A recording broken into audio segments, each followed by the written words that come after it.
故障檢測器件 AFDD 係一種先進嘅電腦保護設備，能夠喺偵測到電弧故障嘅時候，例如係電線受外力破壞、接觸不良或者係安裝不妥，透過斷開電路以減輕電弧故障嘅影響。2025年版電力線路規例工作守則其中一項重要修訂，將 AFDD 由建議性措施改為強制要求，並將適用範圍擴大。跟住落嚟，等我哋睇下註冊電業工程人員阿欣點樣按照新守則加強預防因最終電路嘅電弧故障而發生嘅火警啦。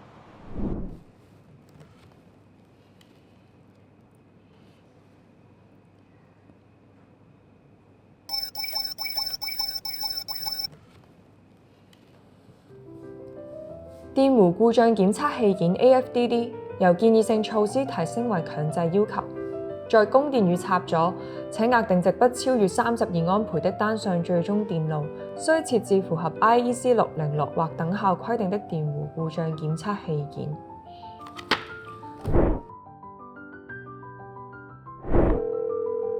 阿俊，你手頭上有冇 AFDD 啊？師傅，你要佢 AFDD 啊？但係點解你要無啦啦喺屋企裝嘅？呢個係我哋新守則嘅新修訂。新守則咧就將 AFDD 由建議性措施提升為強制要求，適用範圍就包括住宅單位。喺供電與插座且額定值不超越32安培嘅單上最終電路，需要設置符合 IEC 62606或者等效規定嘅電弧故障檢測器件，作為預防因最終電路嘅電弧故障而發生火警嘅額外保護。新安裝工程或者任何涉及配電箱嘅改裝工程，就要安裝 AFDD 啦。守則寫2029年1月1號或之後先要強制安裝喎，但係而家先2027年咋喎。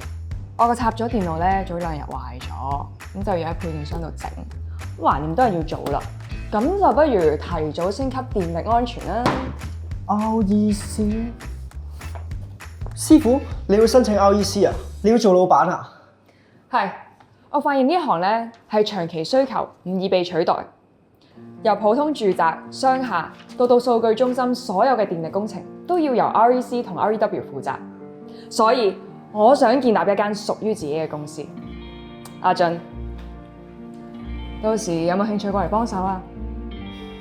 我目前得個 A 牌，但係我會更努力考個 B 牌翻嚟，咁先可以幫到你做更加多嘅電力工程噶嘛。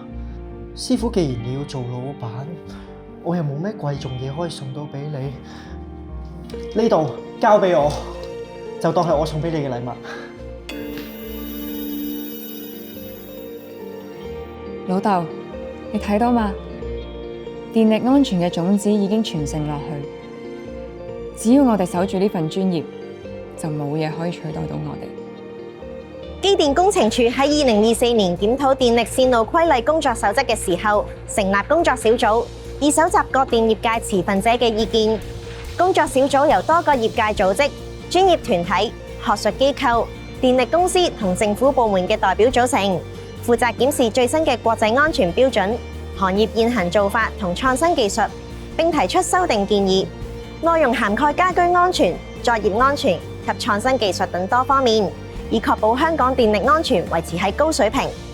2025年版電力線路規例工作守則已於2025年12月31日出版。新版嘅工作守則設1年寬限期。固定電力裝置或裝置嘅部分，如果符合2020年版工作守則所在嘅規定，亦可視作符合電力線路規例嘅規定。